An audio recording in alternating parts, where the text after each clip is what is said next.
สบายดีมื้อนี้มีสินค้ามาแนะนำเนาะตัวนี้จะเป็นงานลม 100% เด้อเป็นของงานเวียดเนาะเรารุ่นตาติโก้เราที่เคยใส่มาในรุ่นตาติโก้นั่นจะเป็นรุ่นที่ยิงถึกดีแล้วก็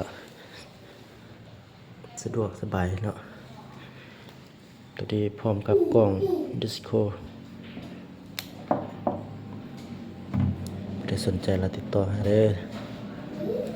งานมีพร้อมส่งเนาะ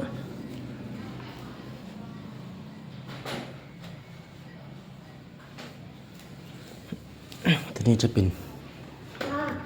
เรา50ทั้งตีนเนาะ12 เกลียวงามๆแบบนี้เลยสนใจเราติดต่อหาเด้อมีพร้อมส่งเด้อทั่วประเทศเนาะ